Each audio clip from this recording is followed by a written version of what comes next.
What's up, everybody? Charles Mabry here, Prime Global Group. Today I have Counsel in the house. But she's Counsel that we pretty much call her ChatGPT firm because she looks pretty firm.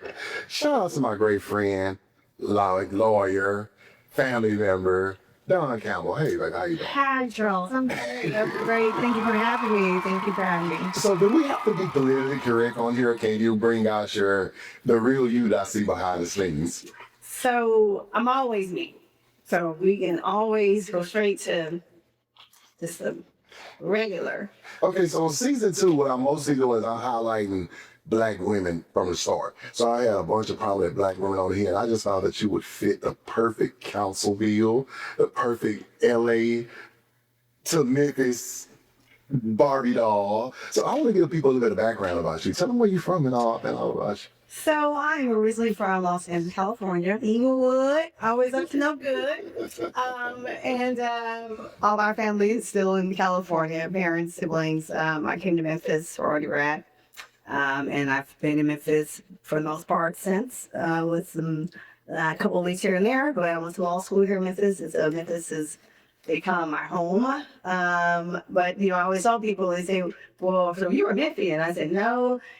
The way you determine if you're a Memphian is when they say, "What high school did you go to?" If I can't name a Memphis high school, or Whitehaven, the Central, or the Central High School, or something, you're not from Memphis. But you just named them though, so you kind of are. Well, when you can't do If you do not attend a high school in Memphis, then you are technically you're not a Memphian. You are the perfect mixture of Inglewood and fucking Memphis. Thank you. That's a great compliment. Thank you. So I see you in operating corporate America. I see you in front of the judge arguing, talking your shit. I see you at the games, and I see you with just us. So you are perfect. The funny part is I wanted to bring you on here because Dawn is she's the floater in the stadium. Like, she just appears. so it don't matter where Dawn's seats are. If she wants to sit by you that day, she sits by you. If she wants to sit, Dawn just runs the lower bowl, like, straight up. The thing I didn't know about you, we've been friends a long time. I didn't know you started law school later. Yeah. I just thought that you always been a lawyer. And that shit was crazy when I started doing a little really behind the scenes research. You had your kids by the time you went to law school. Yeah. No, I had 3 kids. I was actually in healthcare. I was doing revenue cycle in healthcare. I'd been doing that for about 13, 14 years. But I always knew I wanted to go to law school. I knew that's when I was in middle school and high school. And certainly throughout my career in healthcare, I knew that I wanted to go to law school. But once once you have kids and you have a career and you've got a million other things going on, my kids were super active. They were all athletes, basketball, football, volleyball. So finding okay, this can never happen. I can never find the time to do this. And I said, well, you know what? If you don't make the time, if you don't force the time, you're right, you won't have the time. And so I did. I went to law school. I just said, you know what? I'm just going to do it. I went to law school with 3 kids, and I worked full time throughout the entire time. So I wasn't, I was not your average law student. So I couldn't just quit my job and go to law school. I had 3 kids who were all in private school with a very hefty tuition bill. And so I'm going to have to continue working. And at that time, my position was full time, and they said, "Well, your position is full time, so if you're not working full time, you don't have a position." So I didn't have an option. So I went to school full time, and I went to law school full time. And I worked full time. And so it's kind of a whirlwind when I think back on it. But it was probably it was the most difficult thing I've ever done. Next to golf, but it was this. I just had to go out, on faith and just, know that His plan, and I was going to just follow His life through the process. And unfortunately, by nature, I can't just do things and just half do them. So while I'm working full time, on law school full time, I was also extremely active in law school. I was on every moot court board and law review and all of the things that are hard to do just as a regular traditional law student when you have nothing else to do but go to law school. I'm still doing those things and president of the Black Law Student Association, just everything because I couldn't be there and not do the things that I wanted to do while I was there. So this was a super experience. When I look back, it was very, very time intensive then, but I look back on it. But the best part about it, and this is like, the biggest blessing is that my kids were able to watch me do that. Yeah. And so it put things in a different perspective. And so I know my son, my oldest, who's now 25, he was in middle school when I graduated law school. And, he was just now on Instagram and those kind of social media things. And he made a post about my graduation. He was like a picture of us hugging, and he said, my mom is, a testament that anything is possible, if you put the hard work in and, you have dedication, there's no stopping. And I just thought, man, I wouldn't trade the timing of that for anything, because now they can look back and say, well, you know what, my mom did this with all this going on, so I have no excuse. You never know, that's why I try to handle myself right all the time. You never know who's watching. Right. And you never know where inspiration come from. It's crazy because my daughter was trying to get into law school. This is how I knew what you did for a living. I had already known you about 3 years now. And we've been in Vegas together. Like, we've been to all these places. And I never knew you were a lawyer till my daughter was trying to get in law school in Memphis. Yeah. And I'm sitting by Uncle Phil, and I'm sitting by Trey. And I'm like, man, my fucking daughter, she's trying to get in law school. And you're like, she's going to tell Dawn. I said, what you mean go tell Dawn? I said, well, she work over there? He like, nigga, Dawn is a lawyer. She over all, she like a part of all that shit. She like get in there. I came over there like, why the hell you didn't tell me you was a lawyer? He was like, why you didn't tell me you work? He was trying to like, yeah, you a fucking lawyer. You definitely are. You know what I'm saying? And it's just crazy because I'm like, I just be moving. I don't be knowing shit. And then the other night I was telling Kansas, I was like, I got Dawn on the show. Like, we finna talk about it. She was like, Dawn is fucking tough. She did all that shit with 3 kids. I was like, what? She's like, yeah, that wasn't her first. I just thought you went right out of high school, right? So she's like, no, she did that shit with kids at home, damn near by herself. Like, I don't know what your status was. I'm like, that shit's crazy. Yeah. Like, that's some tough shit to have a full-time job. 3 kids that are in everything, because I follow you on Instagram and I see all the shit your kids do. And you just asked your oldest sons at the game a little while ago too. And I've actually seen everybody with your daughter, I think, because both of your sons are there. No, I saw your daughter too. Yeah, you saw her game too. Yeah, your daughter game too. So I saw all of them. Yeah, that's a testament to Black girl power. You know what I'm saying? It really was. And I have to say, it was hard just in and of itself, but without having support, and I was married, and I had, he did a ton, with respect to doing everything for kids and taking the place I couldn't go, and, just pick up the slack that I couldn't. And so it definitely helped, because I couldn't imagine, having done that and not had any support at all. It just would have been. Let's talk about your kids, man. Shout out them 3 bundles of joy. Yeah, 3 big bills now. 3 big bills that the bills don't seem to go away yet. That's fucking fast. I was talking to you the other day when we were talking about the show, and I was like, you like, oh my God. I'm like, what's wrong? What are you doing? I didn't mail my son some shit. You like, I done turn around to Utah. I'm like, it never stops. Yeah. I don't care how old. My daughter is she's the quintessential, it doesn't stop. So 3 kids. My oldest, Eric, he's 25. He played 6 years of college football. Got that COVID year. Yeah, got the COVID year. He got a red shirt year. I mean, I'm a sports mom for sure. But I'm analytical of all of the rules about college eligibility and all those things. But he played 4 years at East Tennessee State, and then he transferred in the transfer portal to Mississippi Valley State University. Shout out to Valley for my daughter. Yeah. So he got a real good taste of, PWI and HBCU. And so the 2 years at Mississippi Valley, played 2 years there.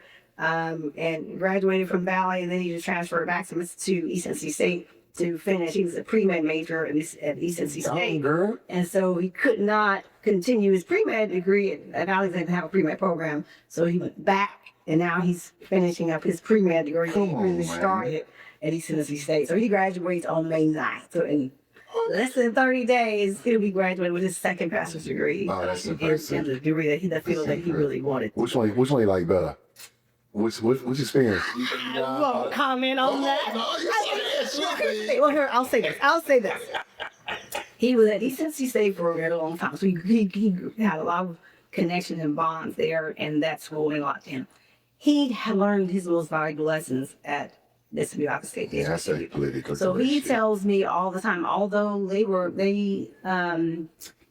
very short in resources, and even didn't want to pay his scholarship his last year after he finished playing college football. This is the resource constraint, right? So the experience there was much different, but he learned so much, and he said, "I wouldn't trade that HBCU experience for anything." And he came back thinking he was the best space player on the planet. Of course. So I had the chance of going to junior college. I'm talking about HBCU-ish to the core. Then I went to, Arkansas State. So I got the best of both worlds. It's a big difference. We had big playing at Arkansas State. We got steaks. In the barrel, you got chicken. It's gonna be fried. It's gonna be grilled. It's gonna be baked. But I love my football because coming out, you're struggling. Yeah. It's nothing like the character that's created during the struggle. Yeah. It's nothing better than that. But boy, you talking about I got spoiled when I got to Arkansas State. I got spoiled. For real. All right, let's talk about the race. So my daughter is she's 22. She is a senior at Sanford in Birmingham. So she began all good for athletes. She played volleyball and basketball through high school. Tore ACL her junior year. So she ultimately didn't play in college sports, but she graduates from Sanford on May 1st. So May 1st, next line, I have 2 college graduates, still be in my pocket. They will not be. They never stop. They will not. So I'm really excited for both of them. They're my youngest, Kyle.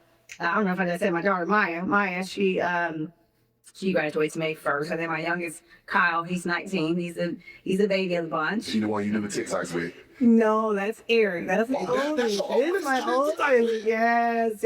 So I do some with each of them, but the other 2, they just don't humor me as much. They're like, no, Mom, I'm not. Aaron.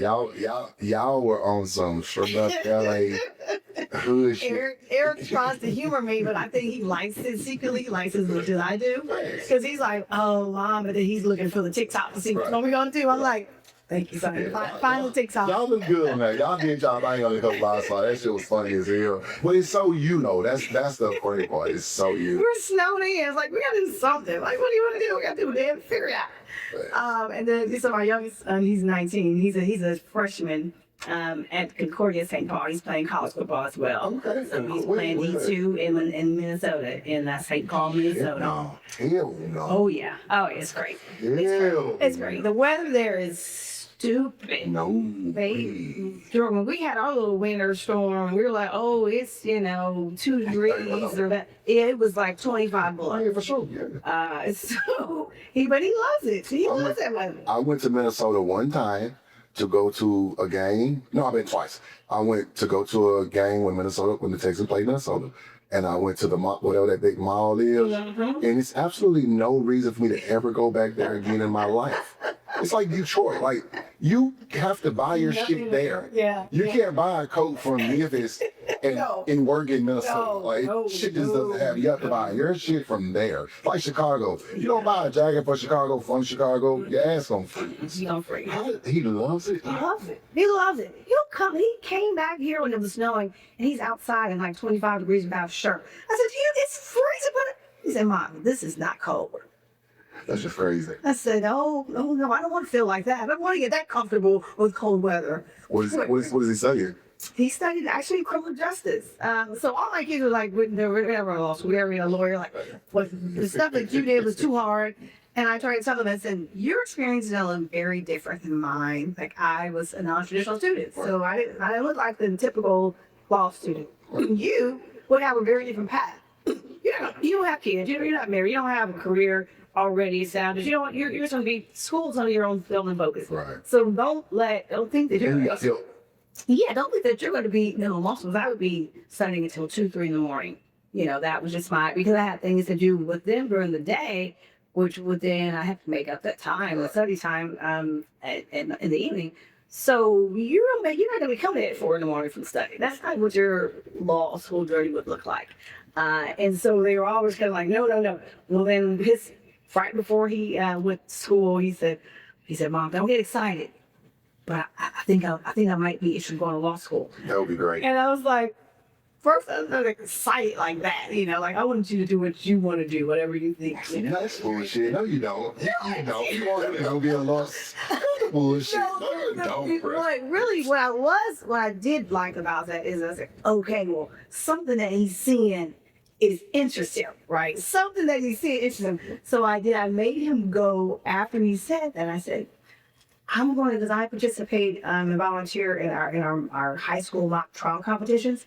So high schools across the city will compete in like a mock trial, fake trial. Yeah. And so it's a pretty big deal. And these kids are good. Yeah. They're better than I think I was in law school. They're in high school. And they're freshmen and sophomores. And so I asked him to come to the mock trial and sit in the courtroom and watch.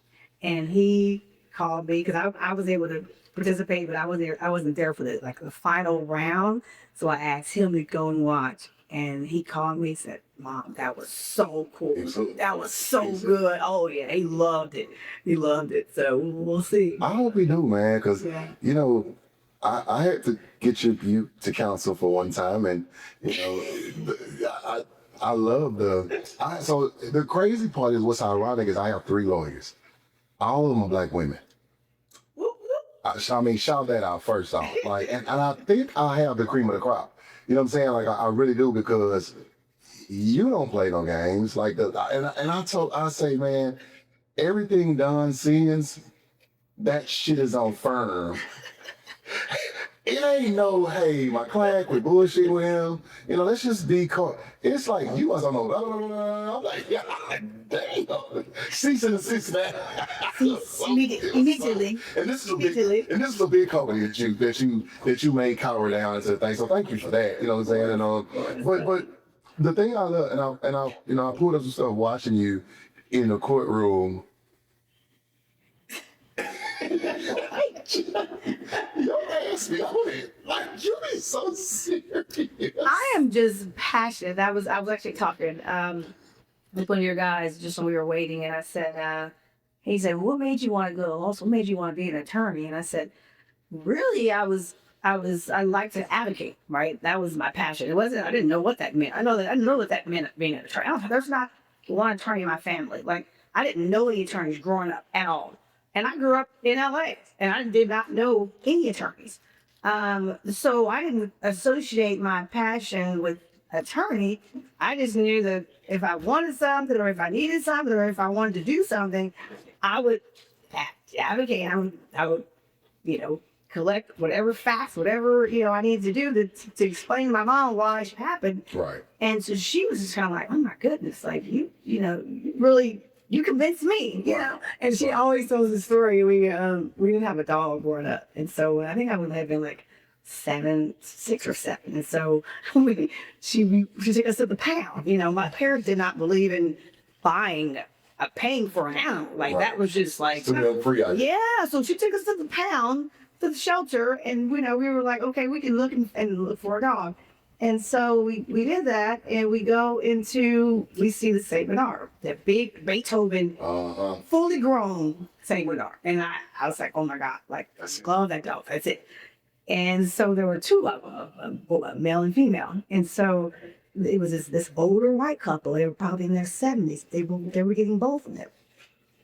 I wanted one of the Saint Bernard.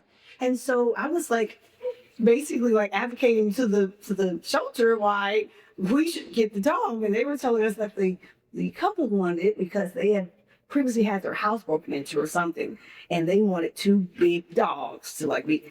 And so I'm telling, and so they said, okay, we're going to do an auction. We're going to auction the dog. And so the first thing, they was going to let the couple buy the dog.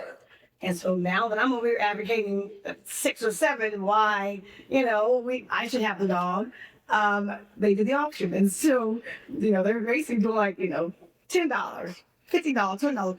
And they're getting up, and my mom is standing behind me, and I'm standing raising my hand. Yeah, She well, didn't realize that I was raising. I got up to $90. My mom was like, she paid the $90. That was a lot. That was a lot of money for her to pay. And so she's just That's 20 years ago. yes. Sure was. Yes, it was.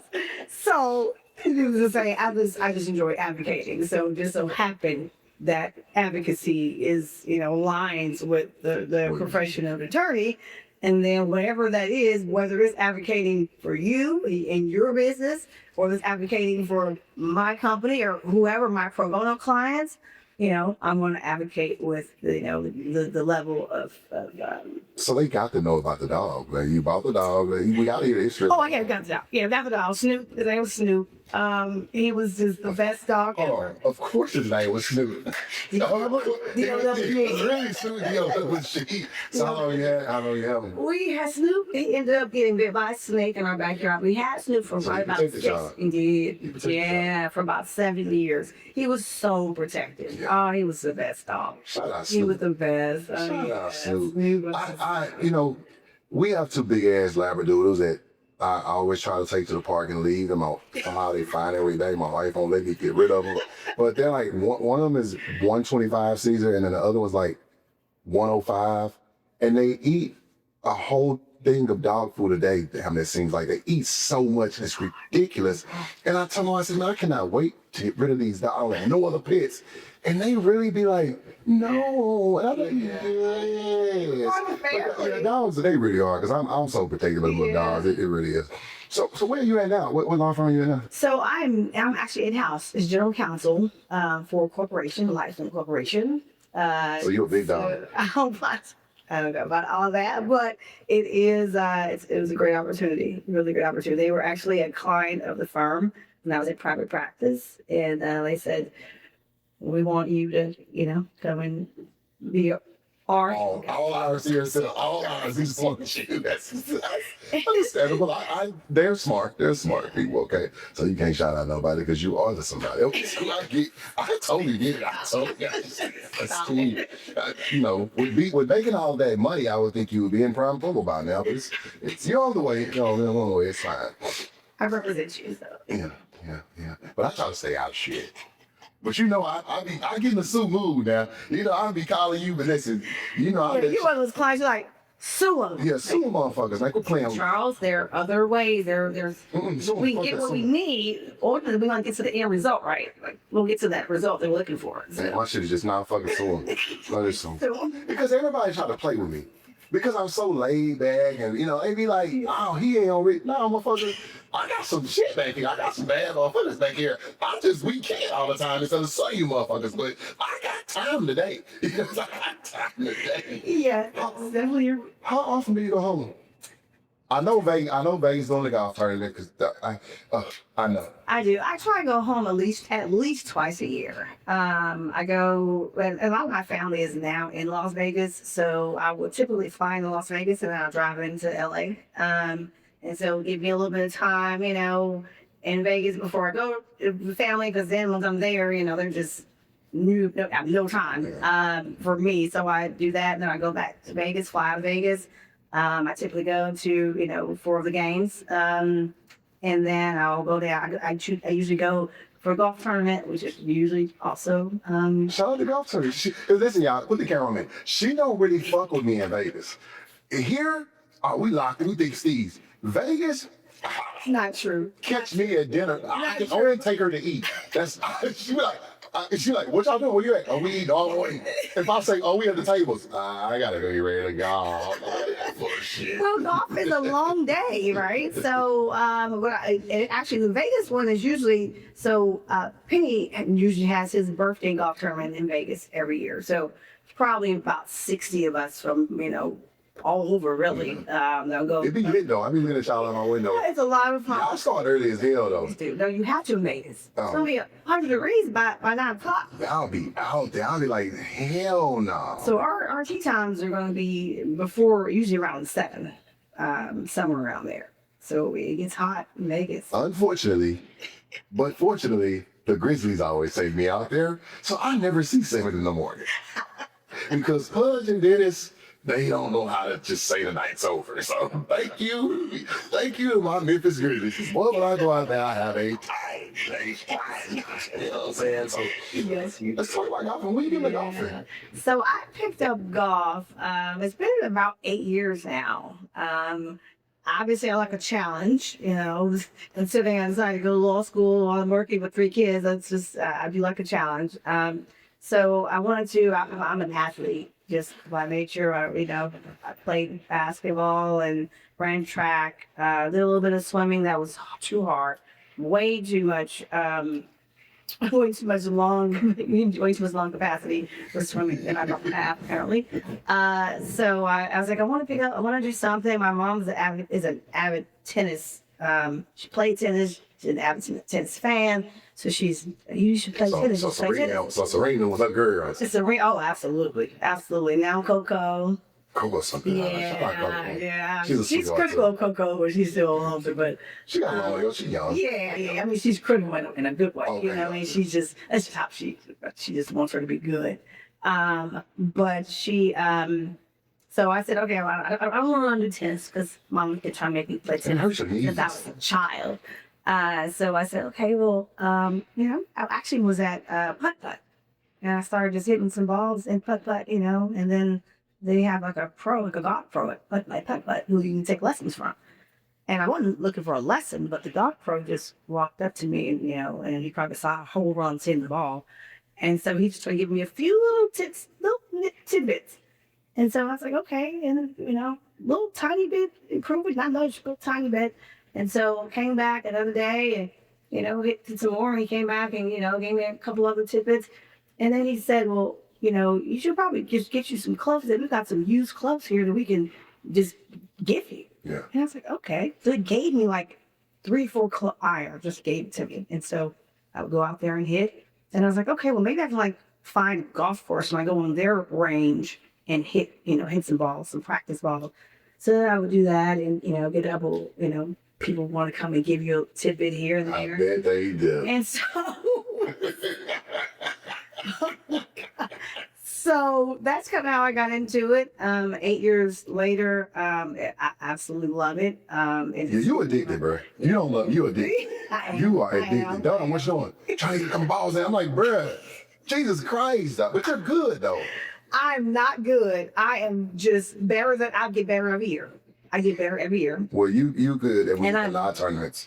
And I am committed to being good. No shit. I am committed to being good. Yeah, you're hitting balls 7 o'clock in the morning and shit. I'm like, I do 7 o'clock in the morning. Yeah, bro, you be tripping.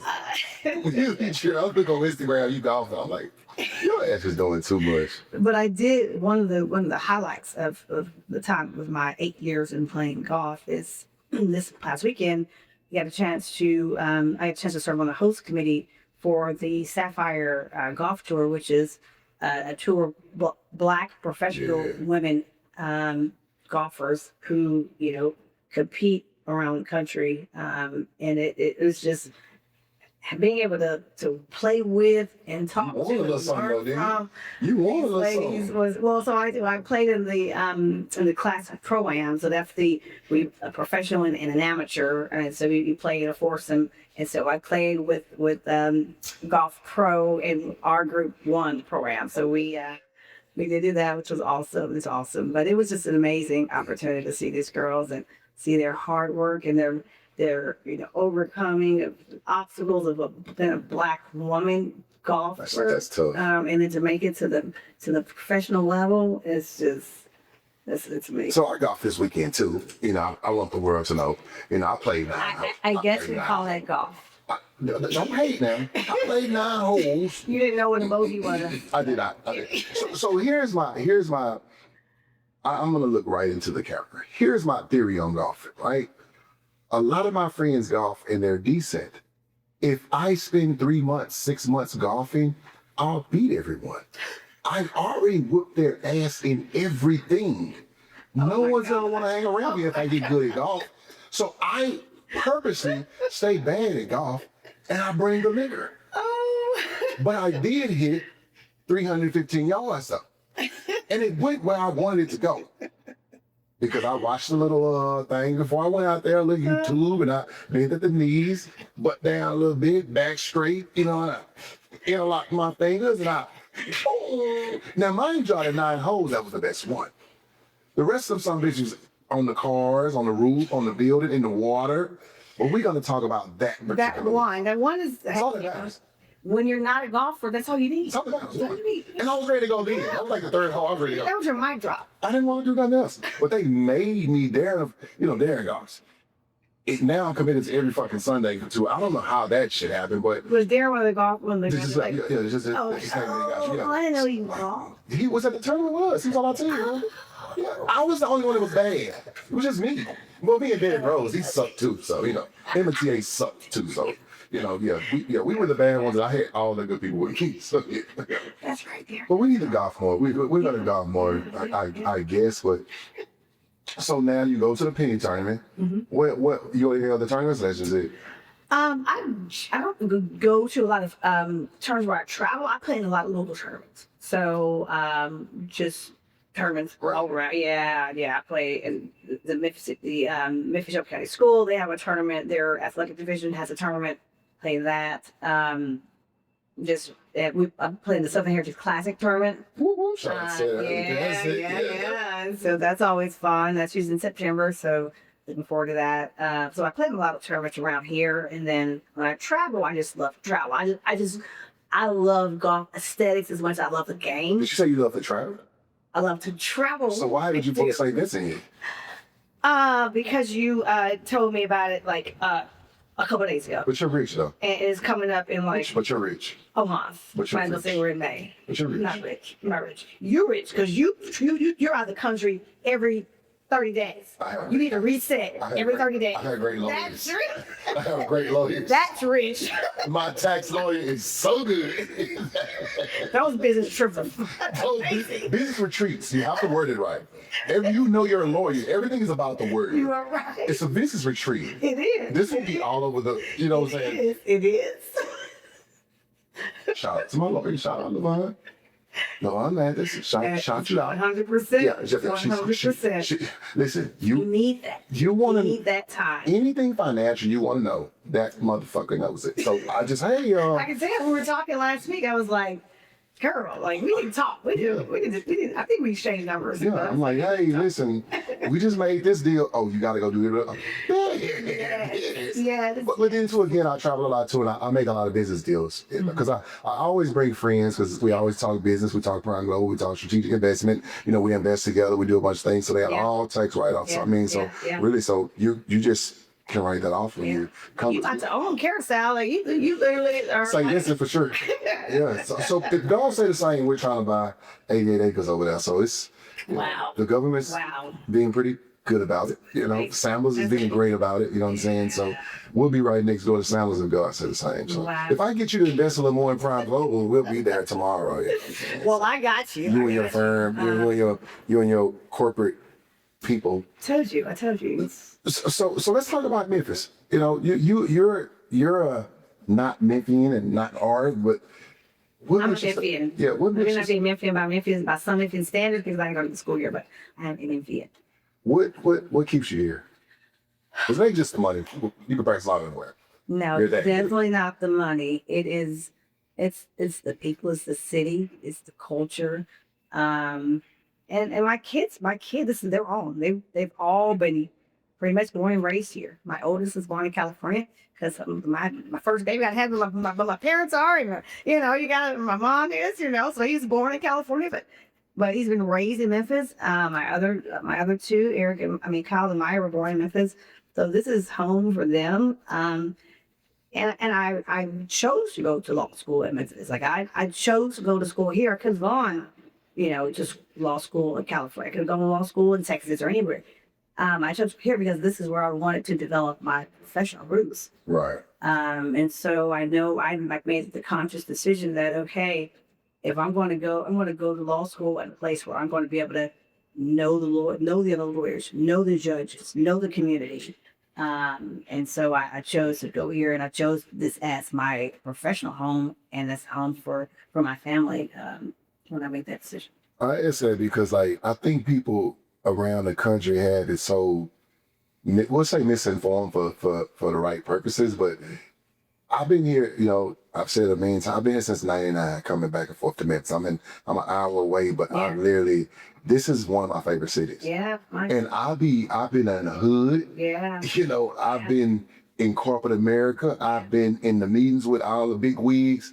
And it's just something about Memphis that it makes you crave it. Yeah. It makes you just want, and then it makes you, the crazy part is it makes you defend it. Yeah, it does. So like it turns you into no matter where you're from. I'm from Houston, Texas. Yeah. But I defend Memphis. I talk shit to all the players. I talk shit for all the players that we have. Yeah. I talk shit for the Grizzlies. Yeah. We're inside of FedEx Forum now in the Prime Global Group Club. You know what I'm saying, by the way? So this city is, it's magnetic. Yeah, it's a special city. And for me, there's not very many places where the people are genuine. Like when you find genuine people in Memphis, they are going to be genuine for, forever. Right. And you about the connection and when I say the people, because it doesn't matter if it's black, white, Right. old, young, the people, when you find good people in Memphis, you just it's not like anywhere else. So let's talk about one of the historical sites Jeff said, Mid South Coliseum.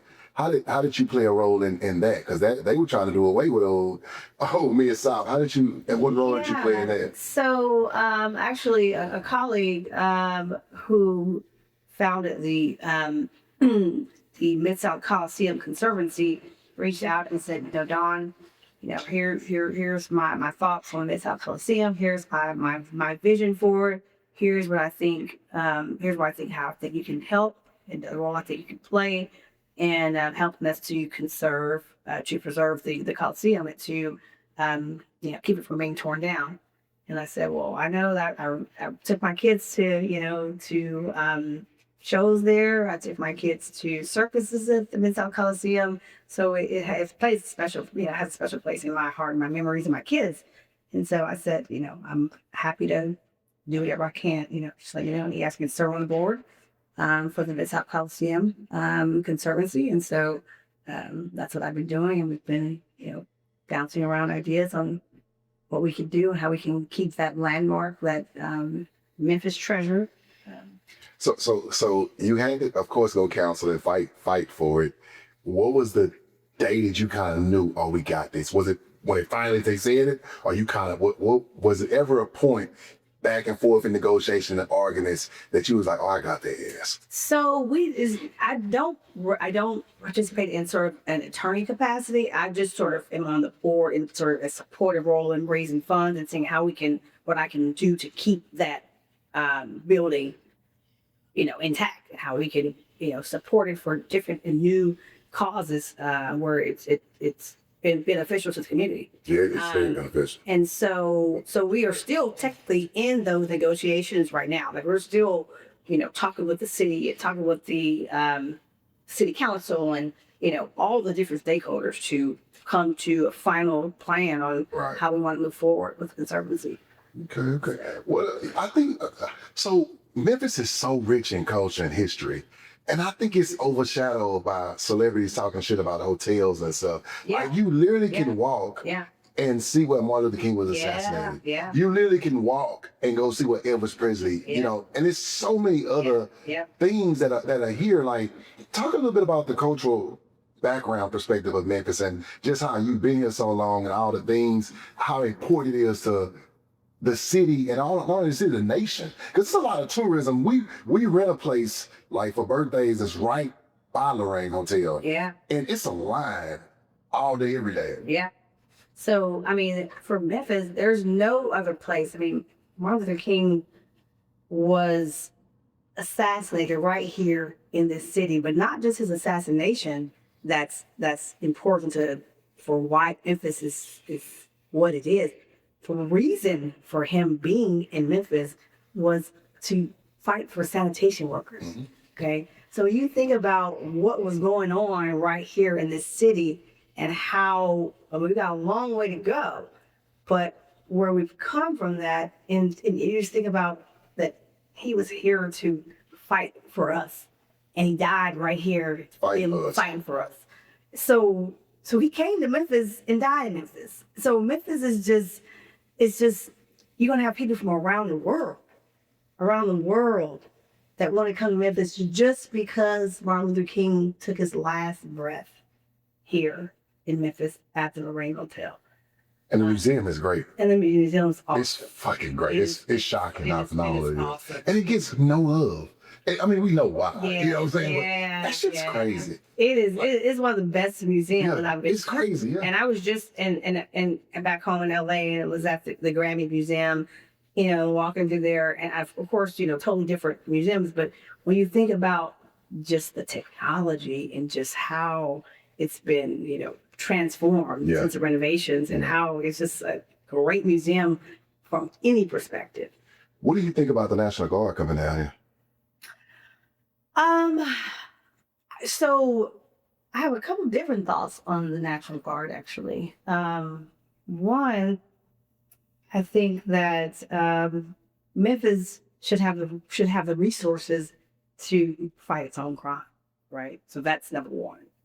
If there's a crime problem in Memphis, then bring the stakeholders to the table, the mayors, the police chief, fire chiefs, the sheriff, bring the local stakeholders to the table and talk about what is needed for this local problem. Because while it's a crime is never a good problem to have, it's a local problem. Right. And it requires local solutions. And so one of the prime examples of why I think, I'm not a person to say, oh my God, never National Guard. I'm not that either. Because I think that you do want to eradicate crime. Okay. So if you can't fix it with local resources, if you're putting money into the local police force and the local government and you can't fix it, then I think, you do what you need to do. Right. Okay. However, when we look at the recent video of South Vegas Hype Man, and I've met, he's an amazing guy. He is nothing but, hype, right? He's all about support. And so when you just watch that National Guard tackle him in the street like that, it tells you, right, the Memphis Police Department knew who he was. You don't know the culture. They're saying, no, like this is not necessary, right? But it was too late. Okay, so that's a prime example to me of the difference when you have federal government that is policing local streets. You got something like that to happen. They don't know the culture. Yeah, he was not creating a problem. He wasn't committing a crime. He wasn't causing a disturbance. He was laughing and playing and being funny, and they probably just didn't understand. But everyone else in Memphis, they knew who he was, and they knew that he wasn't. That's not his character. So that's just one example of why I think that you first start with resources in your local government. Yeah, it's just, Memphis gets such a bad rap. Like, I've literally been coming here all these years and I've never had no trouble. Yeah. Like, I've never had one fight, one nothing. I've gained a bunch of fucking pounds at eating wings, but I've never really had no issues here. And I just wish that everybody would understand in our city that it's not really the problem that they think it is. All right, so now let's talk about our Grizzlies. Yes. What's your thoughts? I think we got a lot of room to grow. We got a lot of room to grow. I think we can have all the, pieces that we need to be great and put a great team together. Of course, I'm very loyal and biased to Ja Morant. Ditto. So I feel like he, we're sure, needs to be a major piece in whatever we do. Facts. And so I'm looking forward to. Him and Zach working it out. Yeah. That's what we're looking forward to. I got faith in them. Got faith in Zach. I got faith in 12. They gonna work it out. That's right. I feel the same. It's so hard because we're so close to that situation. You know what I'm saying? So it's like I never asked Trey them nothing. I never asked JT. I never asked T. Never asked Uncle Phil. Nothing. But I let them know. Please don't go. I know. Yeah. I'm gonna tell you, I've been asked so many times about the Grizzlies, and I'm like I tell you about it, I have faith.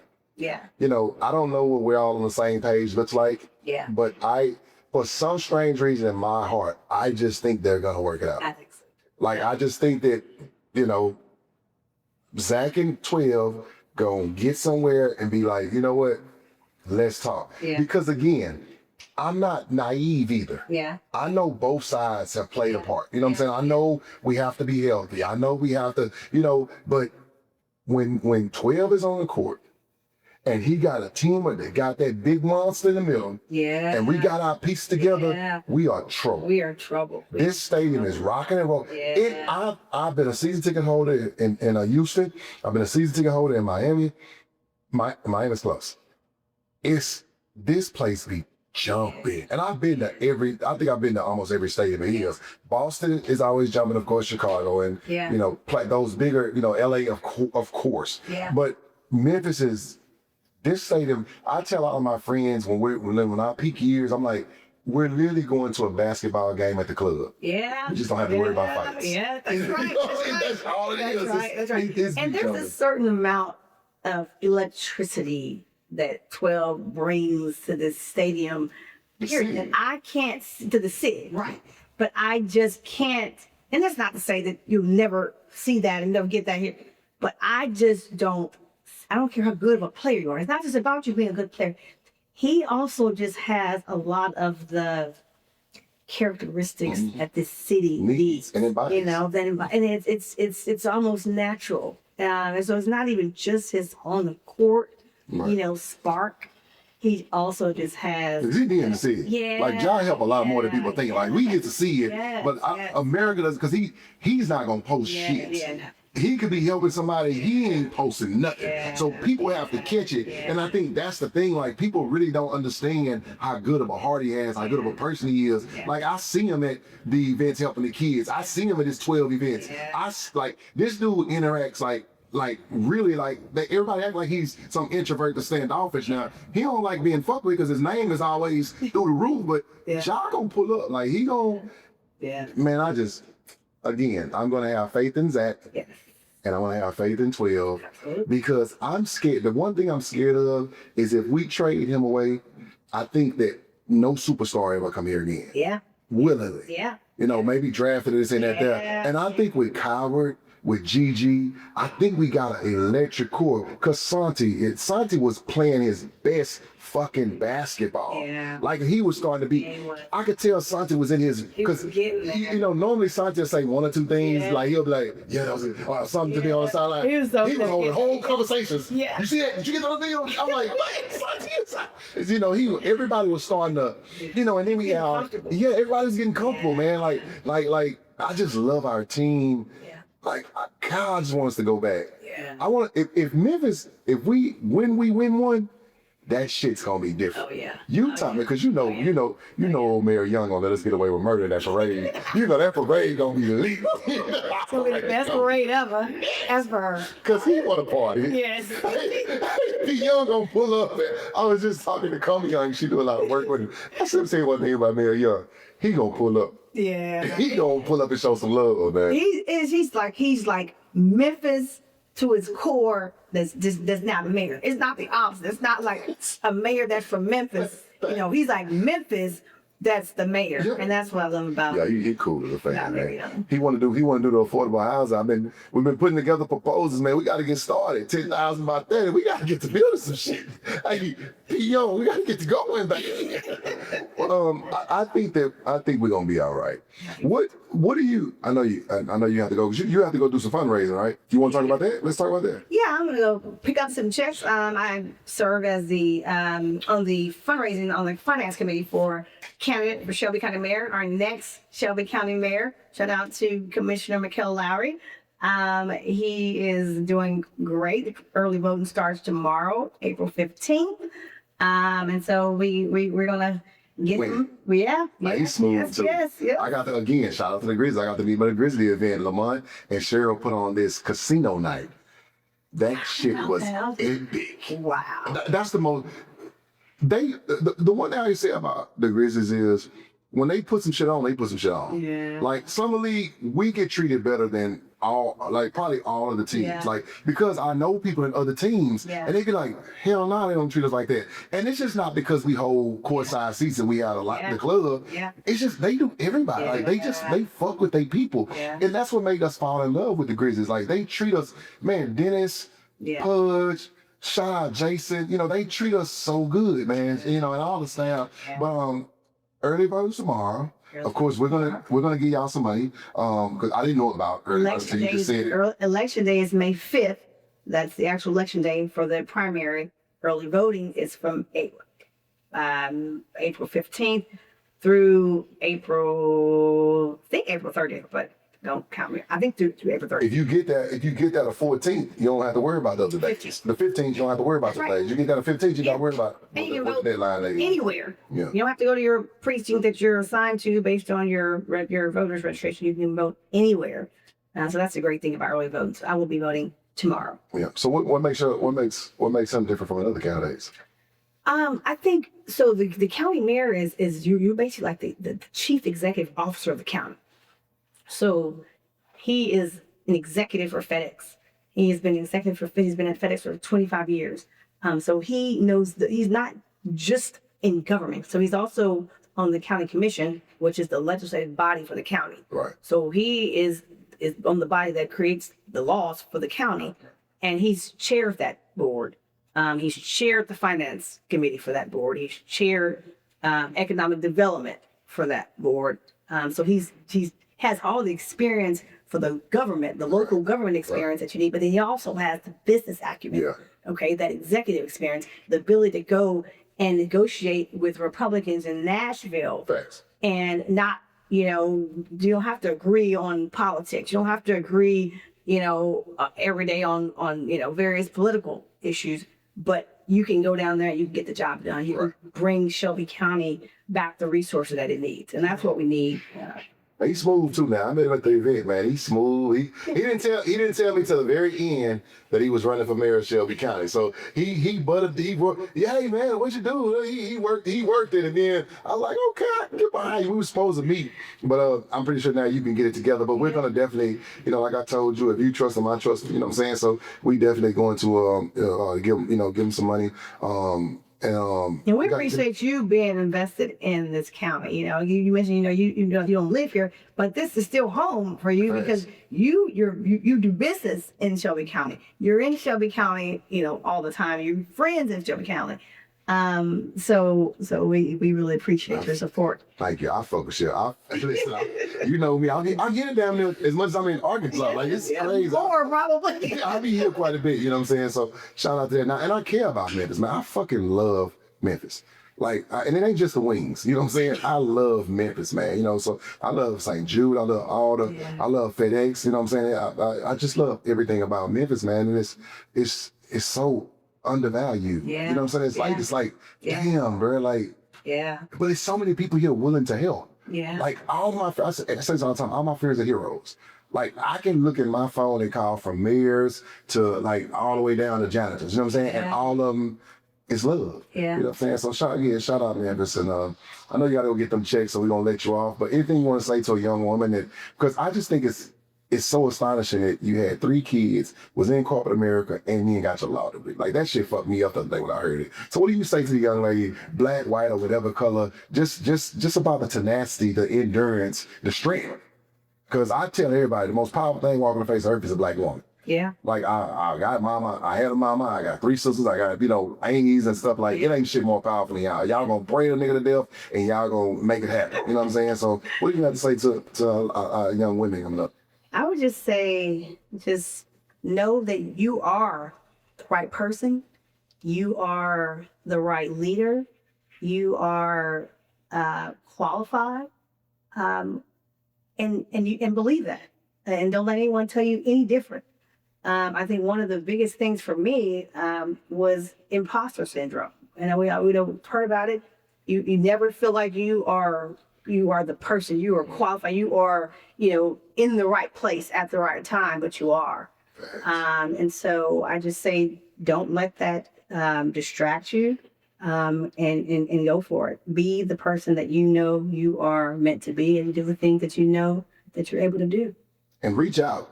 Like, if you're going through something, reach out to somebody. Yeah. Go to counseling. You're in an abusive relationship. Get out of it. Go to strong people. Yeah. You have so many strong resources in America. Reach out. Y'all are so important to the world, bro. Women, black women, white women, whatever race. That's the most important. That's the only thing that can bring life, bro. Yeah. It's the most important shit walking. Like, I ain't just saying that because I've been, I got daughters and I've been with my wife all this time. It's nothing like a woman, man. Not like a black woman, especially a black woman. Yeah, make connections. Make connections. Nothing more important than finding somebody that can change the trajectory of your life, and it could just be somebody that you meet in a very short period of time. So A golf ball, it's like, just switch this up. that's right. Switch stand up, switch this up. Thank you for coming on my show. Thank you, man. I'm looking for you to book. I need to send you the link so you can buy. I've sent it to you already, but I'm gonna send it to you again Okay, so that you can book. yes, Because yes. we got 40-something people coming. If I don't see you there, we beefed up. Okay, Charles. Okay. Love you and appreciate you. Love you too. Thank Thank you you. so much. Thank you.